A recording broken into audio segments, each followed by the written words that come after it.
Yo guys, how's it going? And welcome back to another video. And today is another episode of the Mastercast, and we are here to talk about the Australian Grand Prix. I mean, those of you who didn't see my short on my TikTok, go check it out. I did a I did a little reaction to the restart of the last two laps, which was just utter chaos. I don't even know where to begin with that. But I was going to do a separate part just talking about that, but I think it's still probably best that we just go team by team, because that will be the only way that we can actually process everybody and do it in a great way. But as I said on the race reaction that I did, I had no expectations coming into this Grand Prix, and my God, it's probably the best Australian Grand Prix I've seen. Well, as a race, it wasn't the best. I mean, we still had loads of overtaking, so much going on, especially with Perez being out of position as well, and all the intrigue between Mercedes and Red Bull up front, and whether or not Aston Martin would be able to get involved. But there was a lot of sort of anticipation and not a lot happening as well at the same time. It's all a bit weird, but nevertheless, it was a cracking Grand Prix, I thought, and like I said, probably one of the best that Australia has had for a very, very long time anyway. And it's always a race that I get fairly excited for, because it always used to be the opening, season opener for Formula One for such a long time, but now it's not. So it'll be interesting to see if it goes back eventually. But nevertheless, let's get on to the race reaction then, and we'll start at the front as always, and we'll start with Red Bull and Max Verstappen taking another win. I think it's his 37th career win, which I'm not too sure. I'll have to check on that one. But nevertheless, Max had a pretty good weekend. Struggled in practice, I think, Red Bull. They had a lot of problems, especially Perez, hence why he was starting last. But from Max's side of the garage, managed to get pole position after a few laps where it actually showed what the grid would look like if Red Bull weren't so dominant, and it would be so much better and so much closer as well. But unfortunately, once he finally got the groove and finally got the lap in, he was about 3/10 down the road, so no one could touch him, unfortunately, and that was to be expected. And then during the race, he lost the position to George Russell at the start, and also Hamilton as well. And then it was a very intriguing part of the race where we didn't really know what was going to happen, because Hamilton was catching Russell and Verstappen was catching Hamilton. And then obviously George managed to pit, and then that kind of left Hamilton out to dry. And then obviously we had the red flags, and then as soon as the restart happened for the first red flag, Verstappen was away and never looked back really. And then he made that mistake later on in the Grand Prix, which is unlike Max to make mistakes like that. But yeah, just locked up a bit, went wide into turn one, into the penultimate corner, onto the grass, and then carried on his way, but he nearly lost it. And yeah, like I said, it's not like Max Verstappen to make mistakes like that, but the mistakes he does make, he always sort of bounces back. But he got lucky with that one, managed to keep it in a straight line. I saw in the interviews afterwards as well, he said that the final red flag that they did for Magnussen's issue, they shouldn't have done. Not really sure what that was down to, and I don't know why he was so unhappy with that decision, because he still managed to win. So I don't understand if it affected him in that way if he didn't win, but I don't know what was going on there. But yeah, apart from that, Max taking another win and extending his championship lead already in round 3. So it'll be interesting to see if they can keep that momentum up. Mercedes did look a lot closer, but they still weren't anywhere near in the race. Same with Aston Martin and Ferrari, again, sort of nowhere this weekend. But Max Verstappen as a whole, pretty good job. And like I said, Perez, on the other hand, had a complete different story on the garage. So he obviously had problems throughout practice, had a spin, and then went off into the gravel in practice 3, in turn 3, I think it was.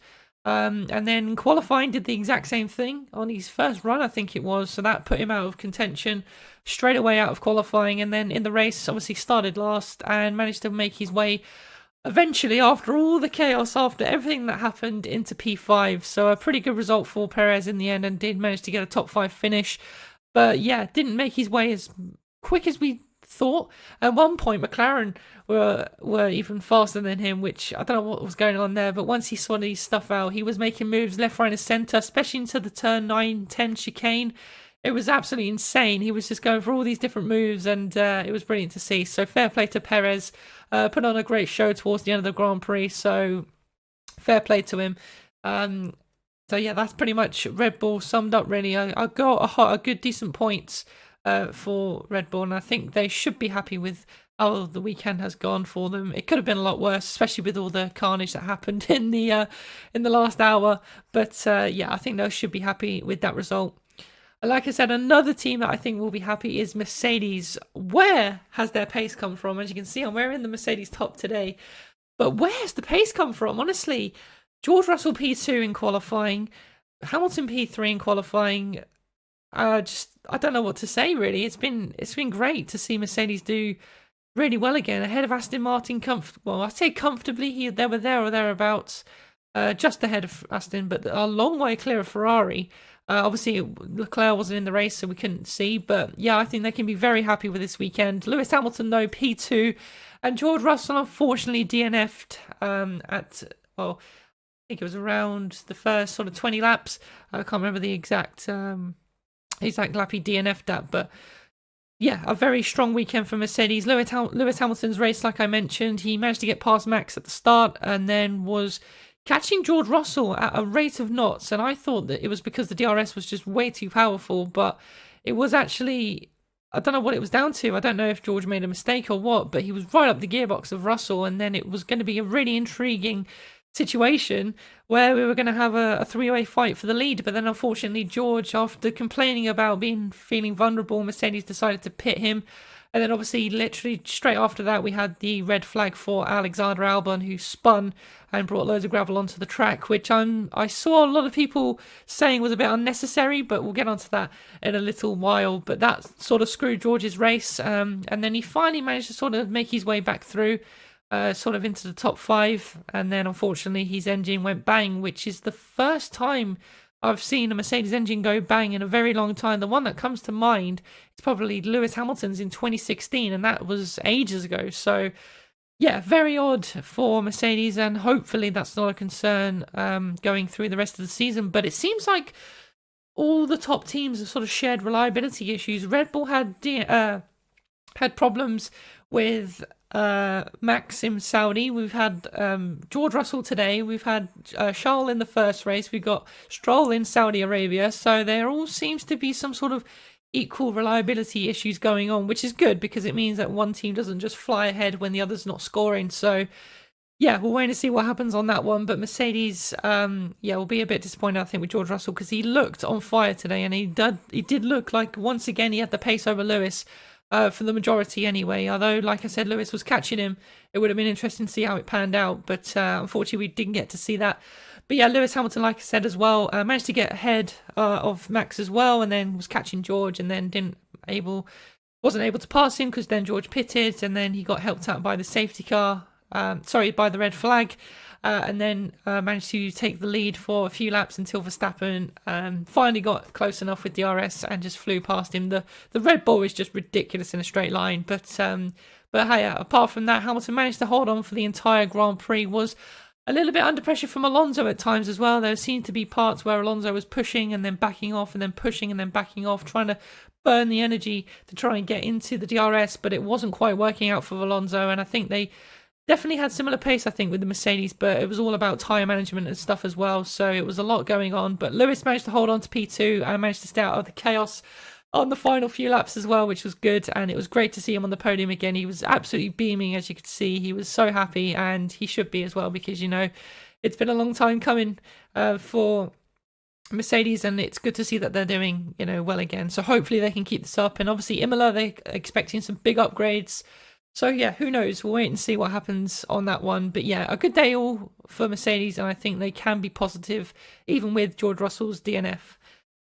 Next up, Aston Martin then. So, as I mentioned, Fernando Alonso, P3, but that does not explain the full story. So, at the beginning of the race, he had a pretty decent start, was actually trying to attack Hamilton, I think, down into turn 1, but then, like I said, Hamilton managed to sort of get the slip on him and then managed to overtake Max as well.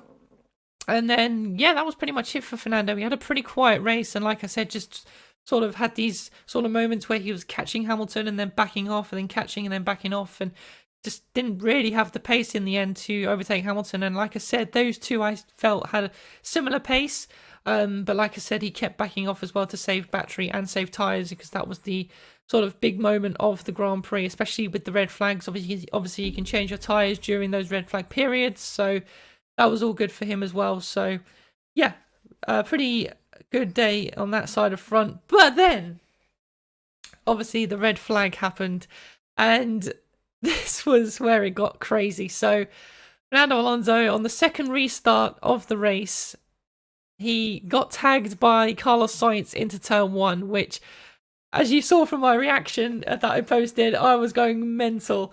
I was so gutted for him. And yeah, but then, because obviously that happened and the red flag came out again and they didn't complete the lap, the result actually got overturned. So it meant that they actually did keep P3, and Alonso managed to carry on, obviously, behind the safety car, because they did that extra lap to finish the race. So thankfully, I think Alonso was very, very fortunate there and managed to keep P3. So a good day for Fernando Alonso, and I think he can be very happy with that. And Lance Stroll too. Lance Stroll just behind him in P4. Again, quite a quiet race, really. He was kind of there or thereabouts with, I think, Sainz and Gasly. A little bit struggling for pace, sort of halfway through, I think, but he was sort of like there or thereabouts. And then again, he got very lucky with the restart as well, because he also fell, I think, to about P11. And then again, he also got told that he could also retake his position as well. But other teams benefited from it, and other teams didn't, like Alfa Romeo and McLaren and Haas. They were absolutely fuming. But again, we'll get onto those later on. But yeah, overall, a very good day for Aston Martin. Scored well, and that's really going to help them in the constructors as well. And I'm really interested to see how the constructors fight is going to go here, because it's looking pretty close already. So fingers crossed we can have a close fight in the constructors, if not the drivers. So we'll wait and see on that one. But yeah, a good day for Aston Martin overall. Next up in the list is actually McLaren, which I would never thought I'd hear myself saying, but once again, they actually had a bit of a better weekend. Well, I say that, there was kind of ups and downs, but Lando Norris in P6 coming away with a good 8 points for McLaren, and Oscar Piastri at his home Grand Prix in the middle of Melbourne gets P8 as well to take home 4 points. So a great haul of points for McLaren, and that is so what they needed, because it was so depressing watching them bottom of the constructors with no points. So a really good job from both of them, really. They had pretty good pace during the race. Norris was P8 P9 for a good majority of the Grand Prix until Perez caught up to him. But at one point, he was actually able to keep the Red Bull off, and I think it was Ted Kravitz saying, "This is Lando Norris holding off a Red Bull." It was crazy, but yeah, I think overall he could be very happy with his result. Again, managed to stay out of the chaos down towards turn one after the second restart, and yeah, managed to, like I say, keep the P6 position after the extra lap that they did, which I'm still confused about as well. I don't know why they just didn't end the race there, but I don't know. The FIA have so many different rules in that rule book, and there's just so much going on. It's impossible to keep up with. So that's that for Lando Norris. So a good day for him. And then Oscar Piastri, like I said as well, had a pretty adventurous Grand Prix, it has to be said. He was in amongst the midfield quite a lot, fighting with, I think, the AlphaTauri and the Hasses, I think, as well. But yeah, had a pretty eventful Grand Prix, and it was great to see him also have some pace as well. And I saw Zach Brown saying afterwards that they kind of are on similar pace, but again, he might just be saying that, just to be good. But yeah, I think he did a fantastic weekend, Oscar, and I think he should be proud of what he has achieved this weekend, especially at his home Grand Prix as well, and his first points in Formula One. So yeah, I think he can be very happy, and McLaren, I think, will be smiling after this one. So yeah, they can go into Baku hopefully in a month's time. What's that about? But yeah, hopefully they can go into Baku with more confidence and more positivity, because the first two races were just no. But anyway, that's McLaren summed up. And next up is Haas. So there's two ways of looking at this. We'll start with Nico Hulkenberg, who finished P7, which would have been P4 if it wasn't for them reversing the grid once again. So yeah, a bit of a disappointment there for Hulkenberg, and everyone was like, oh my god, is he going to get his podium? But no, it didn't happen because obviously, like I said, they went back to the original grid spots before the second restart anyway. So yeah, but P7 for Nico Hulkenberg, he had a fantastic weekend. He was on it from the minute the green light went out, basically. So he was up in like P2 in qualifying, Q1. Qualifying, by the way, was absolutely awesome. It was the track was just getting faster and faster, and it was just brilliant to see. But yeah, Hulkenberg managed to make it through to Q3, and then in the race as well, he was just having some brilliant scraps. At one moment, I think he was I can't remember who he was fighting now. I think it was one of the McLarens. I think it might have been Norris, and he went off onto the grass and onto the gravel, just completely run out of road. And I think he was a little bit cautious of where Norris was as well. But yeah, I think he can be happy with that. Really good points haul for Haas as well. 6 points for the team. However, Kevin Magnussen cannot say the same thing. He had an awful weekend. Didn't do very well in qualifying at all. I think he was out in Q1, if I'm not mistaken. And then obviously in the Grand Prix, he was kind of there or thereabouts with the likes of the midfield, having a few scraps here and there. And then coming towards the end of the Grand Prix, I think it must have been around lap 53, lap 54, hits the wall. And the tyre just goes absolutely flying down the road and then stops in the middle, sort of to the side of the track. And then obviously that's what brought out the red flag and caused all that chaos. But yeah, Magnussen is being a little bit shown up at the moment by Hulkenberg, and it's clearly showing at the moment because, yeah, this weekend has just proved, and I think he's sort of been above Magnussen pretty much the entire season so far. So, yeah, not good from Magnussen's side, and hopefully he can sort it out because I do rate Magnussen quite well. I think he is a good driver on a good day, but yeah, it wasn't meant to be for this weekend, unfortunately.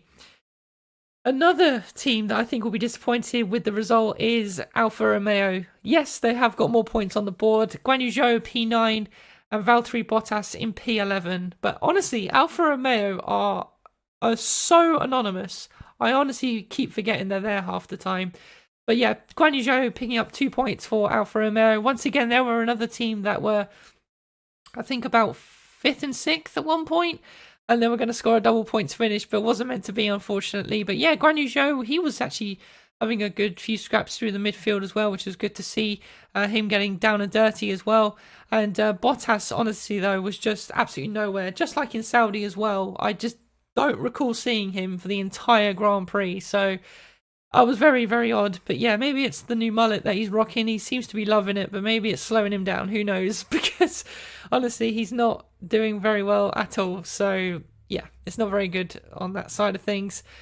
But yeah, I don't really know what to say else about Alfa Romeo. We didn't really see much else. And then, like I said, we didn't see anything of Bottas, I don't think. And Guan Yu Zhou, yeah, had a few scraps through the midfield. And that was pretty much all she rode. And like I said, managed to hold on to P2, with P9 to score 2 points, which is good for the team and definitely what they need in the likes of Williams also scoring little points here and there. So that's going to be interesting to see how that pans out. Same with AlphaTauri as well. So yeah, it's going to be very interesting, I think, the constructors this year, because like I said, there doesn't seem to be a team that is sort of last. It just kind of seems to be changing each weekend. So that's going to be interesting to see how it pans out. But yeah, Alfa Romeo, 2 points. I think they'll be happy with that. So we'll wait and see. Next up then is AlphaTauri and Yuki Tsunoda holding on to a point at the very end and managed to keep out of trouble as well during the red flag period, or the red flag restart then. So yeah, again, he was another one that involved in a bit of bother in practice, and he had a pretty good race as well. Like I said, he was kind of like Guan Yu Zhou, just sort of there or thereabouts with the points. And yeah, I definitely think he's out driving that AlphaTauri where it should be. I don't think the AlphaTauri is that good, but again, it's De Vries that's driving it, who's also a rookie. I know that's no excuse, but it's hard to say sometimes with certain teams and certain drivers when, you know, they're just coming to the sport. So yeah, it will be interesting to see. But yeah, he seems to be sort of on the fringes of points every weekend so far. He's been very consistent, Yuki Tsunoda, so that's great to see from him, and I think he'll be very happy with that performance, as will AlphaTauri. De Vries, on the other hand, he didn't really have a good race. Again, he had a few scraps, but he was 15th at one point during the Grand Prix, and then DNF'd, got taken out by Logan Sargent, unfortunately, during the end, locked up and got crashed into the back of. So it wasn't really his fault, but unfortunately, he still didn't finish, and no points on the board for him, unfortunately. And who knows what would have happened if no one got taken out. But it is what it is, unfortunately. So De Vries not scoring any points, unfortunately. Next up then, Ferrari. Oh my god, what do I say about this? We'll start with Charles Leclerc, because we didn't really see anything of the guy. He got completely taken out at turn 3 on lap 1. And that was it, pretty much. He did 3 corners and his race was done. Making a little bit of contact with Stroll, and I do feel like it was a bit of a racing incident. But maybe Leclerc could have given him a little bit more room. I'm not really sure, but yeah, big shame for Leclerc, and he's only got like 6 points, is it? From his points finish in Saudi Arabia. He's like, oh, I don't even know what to say. It's awful. It really is awful. I really feel sorry for you Ferrari fans right now, because it doesn't get any better with Carlos Sainz. I just don't understand this rule, right? Because, okay, yeah, he took Alonso out, and I get that. But surely there has to be a line. If that lap doesn't count, how does the penalty carry over? I don't really know. I don't know what the rules are. But yeah, basically, Sainz, on the second restart of that chaotic restart, he accidentally got tagged. He accidentally tagged Alonso, spun him around, which is what put him at the back of the grid. And then obviously that meant that he had a 5-second time penalty. But because they didn't complete that lap, and they did the whole thing of, oh, that lap didn't count, so we're going to reset the cars, the penalty still carries over, which is a bit of a confusing rule. I don't know what the regulations are regarding that, or what the rules are, but it's all a bit bizarre, and I think that needs to be ironed out a little bit, because it does seem a little bit confusing to me anyway. So yeah, very odd. But yeah, Sainz was not happy in the car. You could see his eyes just lit up like, what? And yeah, he wasn't happy. He said on the radio in the car, he was like, oh, we need to talk about this first, before they make a decision. They need to talk to us and me. So yeah, I mean, he's not in charge, so he can't determine that, but that's what he said over team radio. So yeah, he definitely wasn't a happy bunny, which is understandable, really. But at the end of the day, if you take someone out, then you're going to be punished in some way. But yeah, unfortunately, because obviously everyone was bunched together, he had a 5-second time penalty, which means he drops out of the points. I think until that moment, I think he was up in P4, so he would have been ahead of Stroll, but unfortunately, that was that. So I don't know if it's going to get overturned. I don't know if Ferrari are going to protest it. They probably will, but who knows? But again, just the rules, I think, need to be sorted out. I think there's either not enough clarification on it, or there needs to be less rules, because it's just all confusing. Every single weekend, like I said, there's just always something. And obviously, regardless, this whole restart thing as well was a bit confusing, because obviously there was cars out of the Grand Prix, so you couldn't put those back into the race. Otherwise, we'd be there ages whilst the mechanics fix the cars and stuff. But yeah, it's just absolutely mental. So yeah, I do feel a little bit sorry for Sainz, but it is what it is. Next up, Alpine. It was looking so good. So good until that restart. Gasly went off the track because he locked up, nearly went into the back of Fernando Alonso, cuts across the grass, comes back onto the track without realising that Ocon is right beside him, and unfortunately they take each other off into the wall, and that was that for Alpine's race. And it must be so frustrating for them, devastating for them, because Gasly was having such a good race. Honestly, he was up in P5 more or less the entire Grand Prix, up behind Sainz, had really good pace, and it ended like that. And I think Ocon was in the points as well. So yeah, they come away pointless in the end. So absolutely devastating for Alpine, and I think there's going to be some heavy words maybe during the meetings afterwards, because yeah, Ocon's got a bit of a reputation for having problems with teammates, and once again it's happened this time, but it wasn't really his fault. You know, Gasly should have been a bit more aware coming back onto the track, especially after a restart like that as well. But yeah, what devastation for Gasly. I couldn't believe it, and the shot was quite heavy as well. It looked like quite a big impact, but yeah, unfortunately for Gasly, no points for Alpine. And finally then, Williams Racing, and well, again, a double DNF for Williams as well. Like I mentioned, Logan Sargent, I don't think was in the points at any point of the Grand Prix, but after the restart, the second restart again, the chaotic one, like I mentioned, went into the back of De Vries, locked up a little bit, and that was all she rode. Back in, both of them into the gravel, and couldn't get out of it, unfortunately. So yeah, no points for Logan Sargent. And like I said, Albon as well had a very good weekend up until the point where he spun. Just came through that redesigned fast sort of right-hander before you go onto the long back straight through the 910 chicane. Just lost the rear completely. Rear's locked up, and yeah, he was a passenger at that point. But yeah, it's the way he brought the gravel back onto the track. Everyone was a bit concerned and a bit confused why there was a red flag, which, yeah, we've never really seen that before. I think a virtual safety car or even a safety car would have been fine for that, to be honest. So don't know why they didn't do it. Again, it's the FIA, so God knows. Michael Massey's back in a job as well. Like, what the hell is that about? God knows. But either way, it's just absolutely mental. So yeah, but unfortunately Albon, yeah, he was actually having a really good weekend up until that point. Like I said, he made it into Q3, and was just having a fantastic time. At one point, he was up in P2 alongside Hulkenberg. It was just absolutely mental, that qualifying. But yeah, unfortunately, comes away from the race pointless. And Williams, yeah, another DNF for Albon, which is a big shame, because they do look quite pacey and they do look like they have the car to score some points, just like Alfa Romeo and AlphaTauri. So it's a big shame, but hopefully they can come back strong in Baku again in a month's time. Whose idea was that? But yeah, nevertheless, I think they should be happy with the weekend, apart from not scoring any points. But that's just my opinion. They'll probably have a complete different opinion. But there we go, guys. That is going to be the race reaction for the Australian Grand Prix. Like I said, that restart was just the most confusing thing.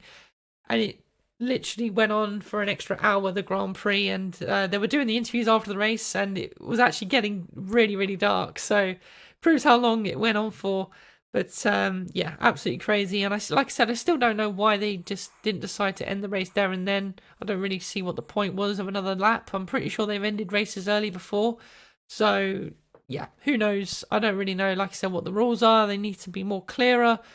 And once again, it almost seems like the FIA don't really know what they're doing when it comes to this sort of thing. But there we go, guys. That was my race reaction for the Australian Grand Prix. I really hope you did enjoy it. I did actually watch it live as well. I actually woke up at 5:30 for qualifying and 5:30 for the race as well. So I am a dedicated Formula 1 fan for sure. So if anyone says I'm not, that's proof right there. But nevertheless, guys, I hope you have enjoyed it. Please do give the video a thumbs up if you have enjoyed it. Let me know what you thought of the Grand Prix, all your thoughts and reaction to everything that happened.